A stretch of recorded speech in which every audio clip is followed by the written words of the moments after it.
Mandi adalah kegiatan yang bukan saja menyehatkan, tapi menyenangkan sekaligus menenangkan.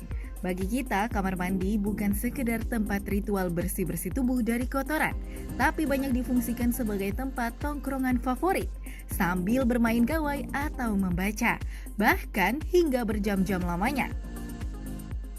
Tapi tahukah Anda kegiatan yang menyenangkan ini ternyata dianggap salah, bahkan bisa membahayakan bagi kesehatan. Lantas, apa saja fakta mitosnya? Simak informasinya bersama dokter kesehatan kerja Dewi Friska berikut ini. Fakta mitos yang pertama, katanya membawa handphone ke dalam kamar mandi tingkatkan risiko terpapar bakteri. Yuk tanya sama dokter Friskan, itu fakta atau mitos ya? Fakta. Kenapa itu fakta? Karena kamar mandi sendiri adalah tempat di mana banyak berkumpulnya bakteri-bakteri. Sehingga jika kita menggunakan handphone di kamar mandi dan meletakkannya di tempat yang banyak terdapat kuman, maka akan meningkatkan risiko terjadinya infeksi. Menggunakan alas kaki memang sudah menjadi suatu keharusan agar kaki Anda dapat terlindungi dengan baik. Lalu bagaimana ya kalau menggunakan alas kaki saat di kamar mandi? Karena katanya dapat melindungi kaki dari bakteri. Itu fakta atau mitos? Itu fakta. Kenapa fakta? Karena di kamar mandi kadang-kadang lantai dalam kondisi yang basah dan banyak air atau genangan air. Sehingga jika kita tidak menggunakan sandal atau alas kaki, maka akan mudah masuk bakteri-bakteri dan kulit kita juga bisa menjadi lembab. Menggosok gigi merupakan salah satu kegiatan yang harus dilakukan setiap hari untuk menjaga kebersihan dan juga kesehatan gigi. Menyimpan sikat gigi di tempat yang telah digunakan merupakan suatu kewajiban, lantaran sikat gigi yang mudah terpapar oleh bakteri. Tapi fakta atau mitos ya kalau katanya sikat gigi rentan terpapar virus bila disimpan di kamar mandi? Ini juga fakta. Kenapa fakta? Sebenarnya kalau misalnya rentan terhadap virus itu jika digunakan sikat gigi secara bersamaan, maka akan mudah tertular misalnya infeksi-infeksi virus. Tapi jika sikat gigi yang kita letakkan di kamar mandi itu kondisinya dalam kondisi yang basah, tidak tertutup, maka kemungkinan besar untuk terjadi infeksi virus dan bakteri akan lebih tinggi. Infeksi saluran kemih merupakan kondisi di mana organ yang termasuk ke dalam sistem kemih seperti ginjal, ureter, kandung kemih, dan uretra mengalami infeksi. Gejala yang timbul adalah nyeri saat buang air hingga muncul darah dalam urin. Salah satu penyebabnya adalah masuknya bakteri ke saluran. Tapi benar gak ya kalau katanya salah menyeka bagian vital sebabkan infeksi saluran kemih? Itu fakta atau mitos? Ya, ini fakta. Kadang-kadang pada waktu kita sesudah buang air besar atau buang air kecil, kita sering lupa arah untuk menyeka alat vital kita. Karena kalau misalnya kita menyeka dari belakang ke depan, maka kuman-kuman yang berasal dari dubur itu akan mudah masuk ke saluran kemih kita. Sehingga yang betul adalah menyeka dari depan ke belakang. Menggunakan sabun batang memang lebih hemat daripada sabun cair. Tapi hati-hati ya, yang hemat belum tentu sehat loh. Karena katanya sabun batang memudahkan penyebaran kuman. Benarkah? Fakta atau mitos?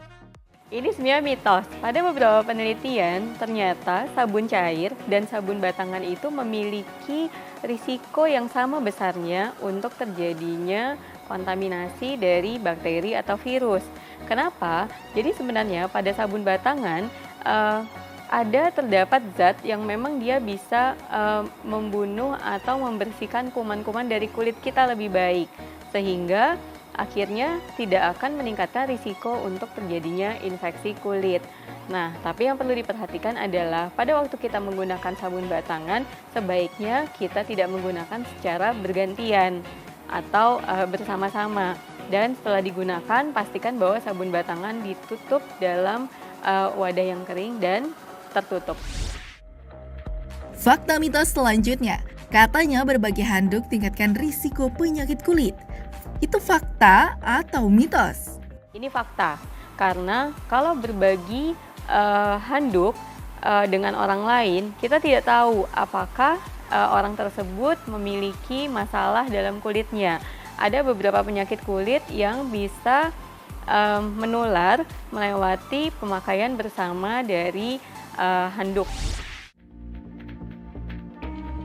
Mencuci tangan bukan hanya sekedar cuci, gosok, bilas saja ya. Dikarenakan kegiatan yang sering dianggap sepele ini justru menjadi salah satu cara sederhana untuk menjaga kesehatan. Tapi benar nggak ya kalau katanya tidak mencuci tangan setelah dari kamar mandi rentan terkena hepatitis A? Jika tidak ditangani dengan tepat, penyakit ini bisa menjadi penyakit yang serius. Tapi itu fakta atau mitos ya? Ini fakta. Mencuci tangan merupakan salah satu cara untuk melindungi kita dari berbagai macam penyakit. Salah satunya adalah hepatitis A. Sebenarnya selain hepatitis A, banyak penyakit-penyakit lain yang bisa kita cegah. Antara lain misalnya penyakit saluran pencernaan, sehingga sangat penting mencuci tangan saat kita selesai dari kamar mandi.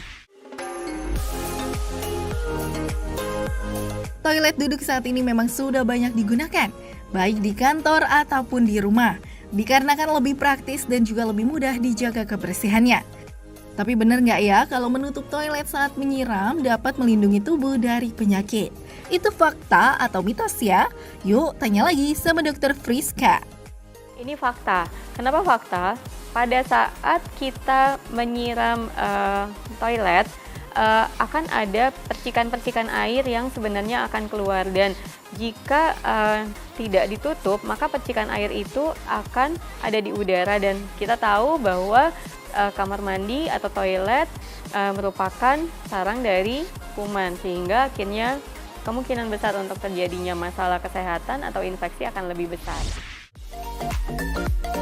Nah, ada lagi nih, kalau katanya membiarkan kamar mandi dalam keadaan basah atau tergenang air tingkatkan risiko terpapar bakteri. Benarkah itu fakta atau mitos? Ini fakta.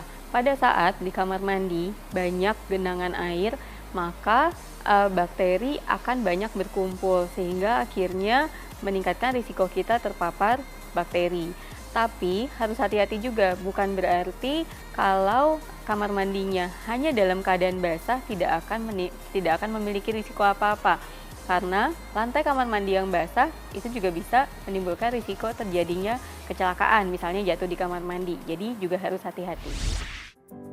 Pemirsa, bagaimana, sudah puas dengan penjelasan dari Dr. Friska? Yuk simak tips berikut ini supaya Anda tidak terlalu lama di dalam kamar mandi. Jadi apa hal-hal penting yang harus kita perhatikan di kamar mandi? Yang pertama adalah pastikan bahwa waktu yang kita gunakan di kamar mandi itu tidak terlalu lama, termasuk membawa handphone ke kamar mandi. Yang kedua, untuk mencegah infeksi saluran kemih, pastikan kita menyeka alat vital kita posisinya dari depan ke belakang. Yang ketiga, penggunaan barang-barang pribadi seperti sikat gigi, handuk sebaiknya tidak digunakan secara bersama-sama karena itu akan meningkatkan risiko terjadinya masalah kesehatan. Dan yang terakhir, dan ini yang paling penting, jangan lupa cuci tangan Anda setelah melakukan semua aktivitas Anda di kamar mandi dengan sabun dan air mengalir.